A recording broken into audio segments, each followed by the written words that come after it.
Coming up, we have Flatch versus Bhaws. Yeehaw!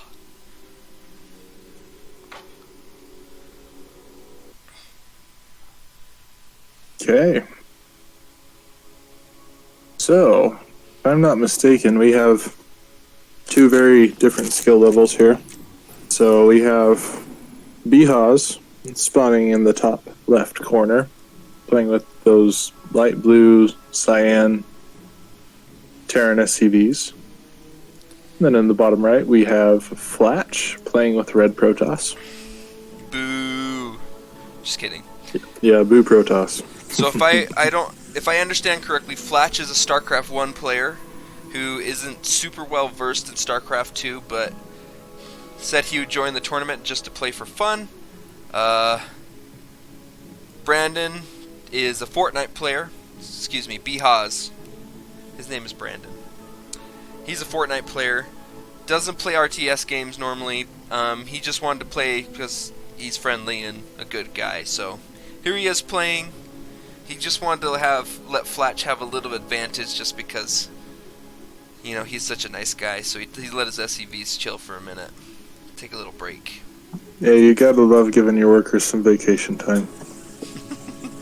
But yeah, like you said, Brandon doesn't have Bhaws doesn't have a ton of experience with RTS, but hey, we've had some fun playing StarCraft with him before. So this is his first match, and actually Flatch's first match of the entire tournament. They're both coming into this cold, so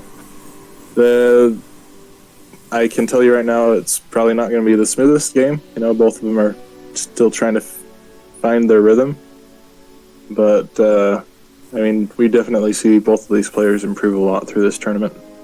Indeed, but I do have to go on the offensive side right now. Do you see in the Protoss base? Do you see this building placement? Yes. Not a build. Yeah, you definitely don't want those quite there with the return on the other side of the map there. I think two gates. I mean, we saw here in my game, I went for a 2-gate build. That is also not a build. There's not really a point in getting 2 gates before you have a cyber core. And in most cases, when you are playing Terran as a Protoss, it's not even warranted to get a Zealot, just because Adepts are just going to be so much more adept at taking on the Terran. Oh, I see what you did there. But yeah, you're absolutely right. I mean, Zealots are really tanky units. You take a lot of punishment. But the problem with them against Terrans, is Terran's base unit is the Marine, which has range, and the Zealot is a melee unit. So the Marine can kite backwards all day and just shoot the poor Zealot. So what you're telling me is do. all the Zealot is going to do is just take the damage. That's all it's going to do? Yeah, I mean, in my experience, that's what Zealots tend to do. They're just there to soak up damage for the rest of the army. The Zealot is really good once you get its Zealot legs, once you get Zealot speed. Once you get the Zealot speed, and then they can actually catch up to kiting Marines, that's when they're really good to have in your army composition. But you do need other units with them. You need splash damage as Protoss when you go against a Terran. Whether that be, High Templar with Storm, or Disruptors with the Disruptor Ball, or the other one that I keep forgetting the name of. Colossi? Yeah, Colossi. I was going to call the giant stick figure ones. But yeah, once you get Colossi with extended thermal lance, that's another one. You got to go for one of the 3 when you play against a Terran. But for sure. For now, just in these early stages, not bad to get a bunch of Zealots. Maybe send them across the map. If you send across the map right now, he'd win.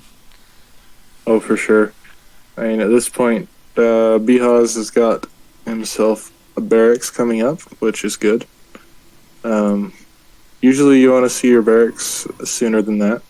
I think he, honestly, it's probably just remembering what buildings to build at this point. Like I said, they're both rusty here, so. I think Bhaws hadn't played for over a year at this point, so the fact that he was comfortable enough to go, yeah, sure, I'll come play with you guys, kudos to him.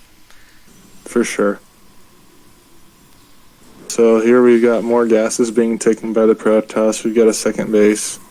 Definitely a major economic advantage. So you see here, like, where Flatch's experience with StarCraft 1 comes in. Like, because you can tell the build is off because he's just not used to, the way things are set up, I guess, in StarCraft 2. So, like, the Cyber Core was late, and in StarCraft 2, you always want to get your Cyber Core early, right? Second building that you built. Exactly.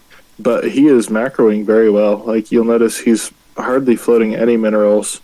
He's almost at 2 base saturation, and it's 5 minutes into the game. He's probably macroing... Well, he's macroing better than I did playing Protoss. So, that's fair. He's definitely showing some good technique here. The only problem is, like you said, it comes from him being a StarCraft 1 player. He doesn't know about Warp Gate, so that's not researching. And that would really help him in this situation. But yeah, I have to agree, his macro is on point. He is floating some extra gas. I think he really could take the 2 probes out and just have 1 right now, just because he's going for a Zealot Stalker composition. And at this point with 1,000 gas, he's never going to... Oh, wow. He's got a lot of people in gas that he doesn't need. He needs to either get, I don't know, he needs to start focusing on those gas-heavy units soon. Getting Templar Archive to get your Templar out, Immortals, basically anything out of the, the robotics bay would be really helpful. Yeah. Yep. I mean, it's not bad to have a Vespene bank, but usually it's more important to have minerals early on. One thing to say about Brandon, though, like, if he wanted to retire early, like, he's going the right way. He's saving his money. He really is. And honestly, he's not doing a bad job at macroing either, all things considered. I mean, he's got 2 barracks, he's got Marines and Reapers producing. He's got the first attack upgrade coming. Which, first attack upgrade is really good to get. Especially if you're going Marines and Reapers. Right? Yeah. That really ups the damage output of the army here. However, Protoss does have the first attack upgrade. Melee. Yes, they do. That is already done. And that benefits those Stalkers and Zealots quite a bit. Unfortunately, I just think, when you argue with an idiot and then you bring them down to your level and they bring you down to your level and you lose with experience, I think that's just kind of where we're at. Where Flatch has the more experience, so I think he's just going to beat Brandon just because of that. Just because he's more used to this type of game. You can kind of see, just looking down at the supply, it's 103 to 31 supply. Like, he's got 3 fully saturated bases, or, well, almost. Really, really close to 3 fully saturated bases. And I think that Bhaws only has the 1 going. But he is getting some vision out, so... Got those sensor towers out on the map. If he could get some bunkers, he might survive for a little bit longer. But he really... Like, some things that he could focus on if he ever plays again. Getting more buildings. To spend all those resources he's banking. Same with Flatch. I don't think... It's really... What's really killing him is he doesn't have that warp gate. Oh, he's getting air attack, though, so... That's good. And he has a Templar Archive, so... Do we have any Templar? Those on the way? It doesn't look like it. No, not on the way. Yeah, he really needs that warp gate upgrade. Yeah, I also noticed he has 3 Stargates, but he's not producing anything out of them right now. I think he should probably be producing things out of those. He's got the fleet beacon as well. And a robotics bay, and a robotics facility. Like, he's gotten every building besides the Dark Shrine. Oh, there they come. So we've got carriers coming out now. 2 carriers and the Tempest around the production tab. Oh, and here, we're getting an attack over here. I was like, how come Bhaws supply is just going down? I don't think Flatch quite understands. Doesn't have the vision to understand what's happening. But yeah, he sees the supply depot wall here, and frankly, the Protoss army is just going to tear through this. and that's pretty much GG. Indeed. He's getting some Marauders, Bhawses, but it's just a little too late. Yeah, I mean that's pretty much all there is to it here. More stuff beats less stuff, and Flatch has a lot more stuff. Yeah, a lot of orders of magnitude more. And this is a good idea to flow away your command center, except he has a Tempest. Yeah, I mean there's not really any way that command center survives. It started to burn down. There's one worker left. I'm not sure where that guy is. He's hiding down by that sensor tower. I mean, he has the resources, but he's going to lose his command center. Yeah, the command center is going to burn down here in a minute. He's going to lose all the buildings in his main base, so if he doesn't GG out here, as soon as those buildings in the main are gone and that sensor tower gets destroyed, that's game anyways. Oh, and all there's right, the GG. We have a GG being called. GG? And GG it is. All right. Well, there's a good first game in that series. Kind of a warm-up game. In hindsight, maybe it would have been good to have a warm-up game for everyone in the tournament. Indeed. So that is one game for Flatch in a best-of-3 series between Bhaws and Flatch. Next game, please, Maestro. All right. So now we have game 2 in the series on Lightshade LE between Flatch and Bhaws.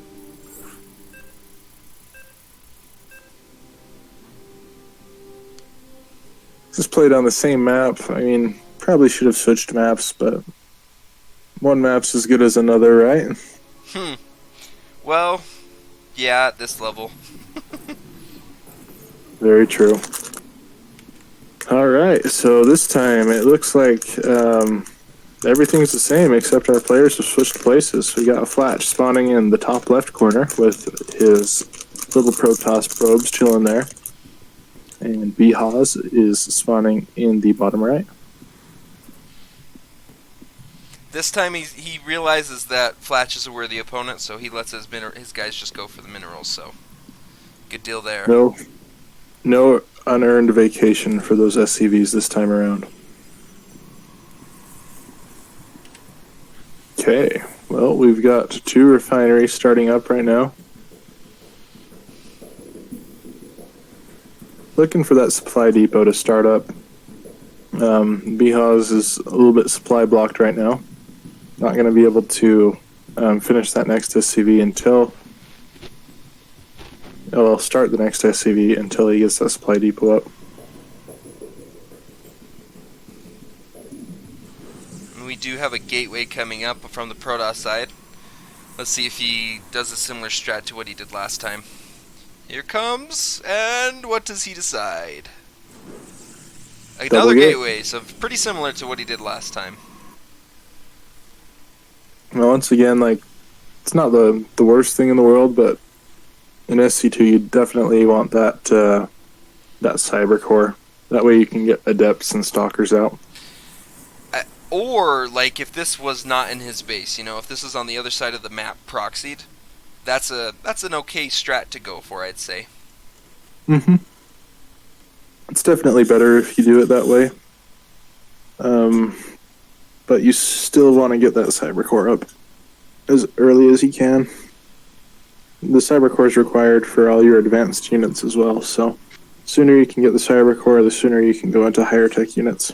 Indeed. Otherwise, you're just stuck on zealots. Nobody wants to be stuck on zealots. Indeed. Okay, so we've got ourselves just double barracks coming up for Bhaws. He's making sure to spend those minerals this time around, which I like. Yeah, he's doing significantly better. Like you said, if everybody had a warm-up game before this, I feel like the games, especially the first series, would have been significantly better. Yeah, I think that's definitely something to keep in mind for the future, but I think, we're in for some good-looking armies here this game anyways. I wonder how... I was going to say, I wonder how messed up a Flatch feels playing StarCraft 2, where you can have so many control groups, but also having the all-army hotkey, with the F2, the forbidden key, but the one that everybody uses. It is not forbidden to me. Me neither. Yes, I'm definitely not quite so high level to not use it. Although I should probably do myself a favor and unbind it, but who's got time I'm not for quite that? there yet.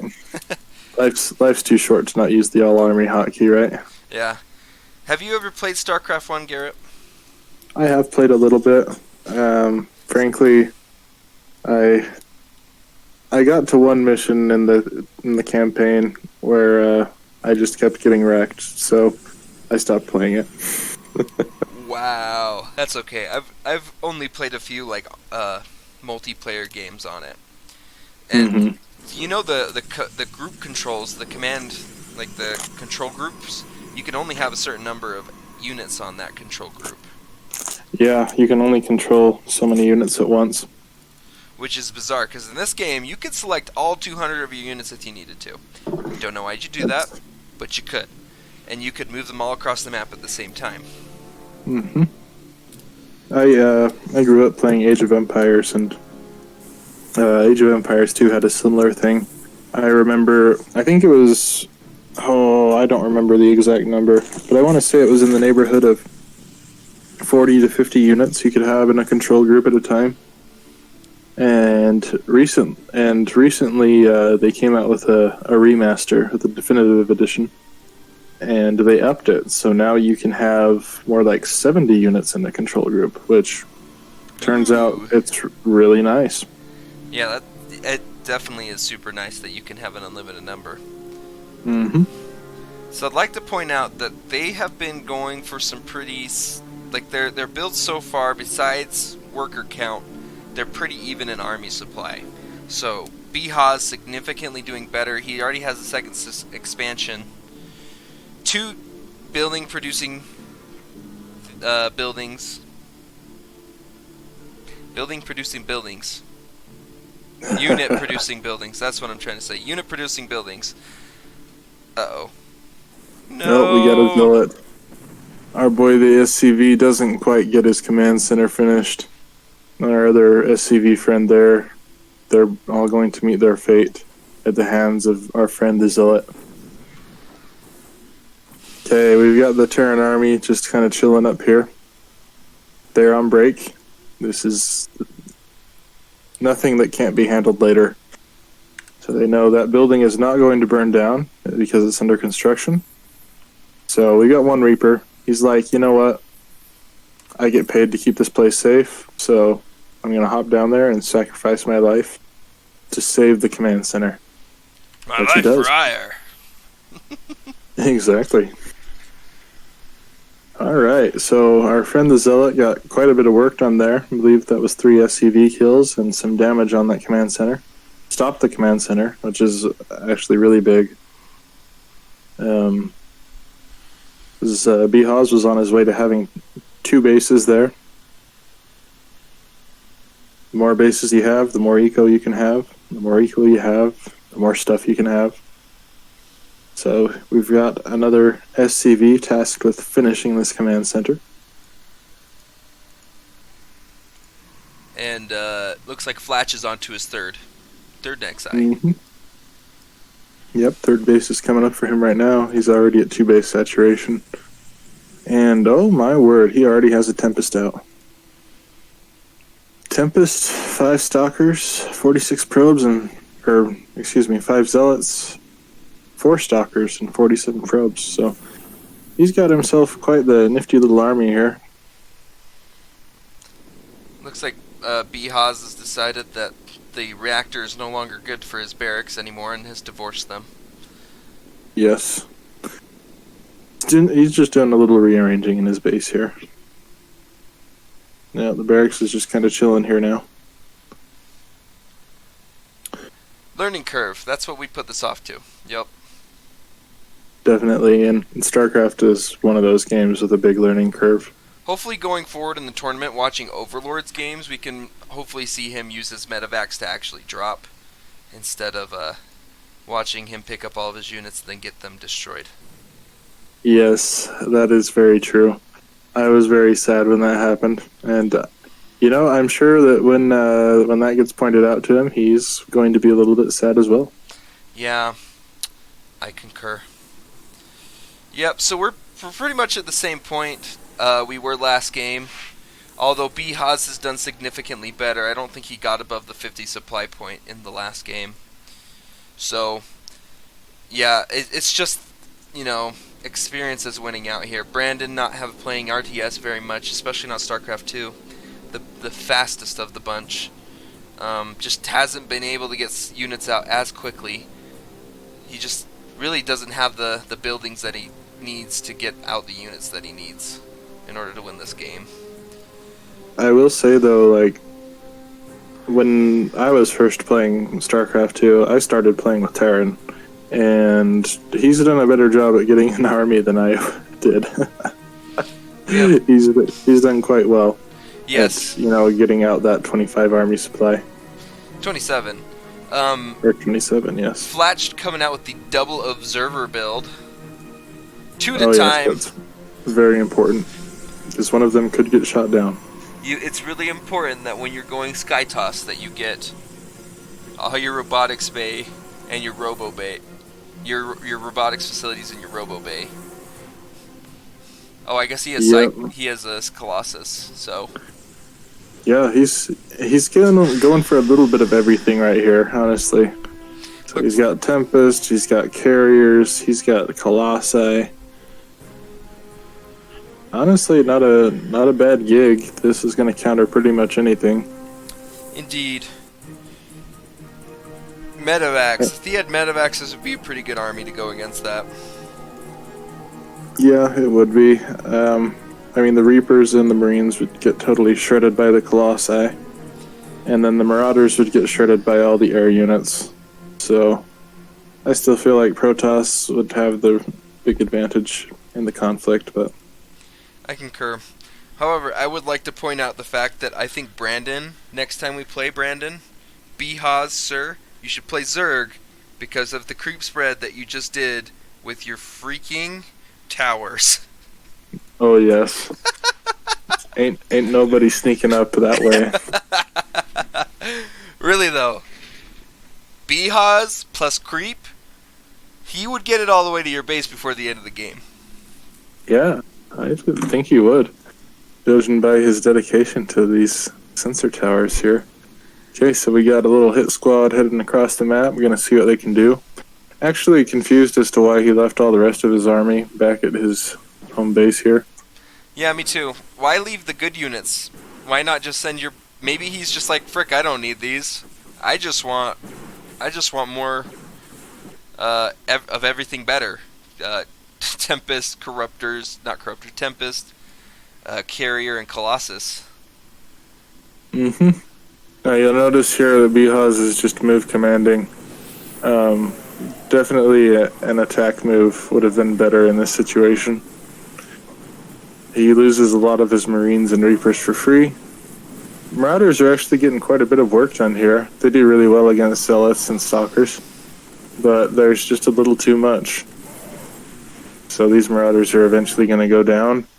And here comes the Death Ball, marching across the map. I think they're playing on a slower speed, because this is really slow unless you slowed it down. I have not slowed it down that I know of. Although we can up it a notch here. We'll up it to faster. This is the standard speed that it's played on. Okay, oh wow, the Tempests even have the Fireball upgrade, which does bonus damage to buildings. Man, yeah. GG. There's just nothing you can do against this. This is the Protoss Death Ball, and it is coming. People will come and ask us. They'll be like, hey, look, nobody will ever ask us. Nobody cares. But if they did, they would be like, how do you stop this? The answer, Garrett, I'm sure you know, is don't let it get to this point. Yeah, that is the key. If you've let it get to this point, there's... I'm definitely not a very good player, so... Oh, the offensive GG! You know, in Flatch's defense, I believe I was an observer in this game, and I actually typed GG. So I think he was replying to me. Oh, fair enough. I was like, wow. I mean, he's not wrong, per se. Well, awesome. Thank you all for watching. This has been real fun. That was Garrett versus Jake playing some crappy StarCraft, and Brandon versus Bryce also doing some pretty good StarCraft. So thanks for watching, guys, and look for more videos.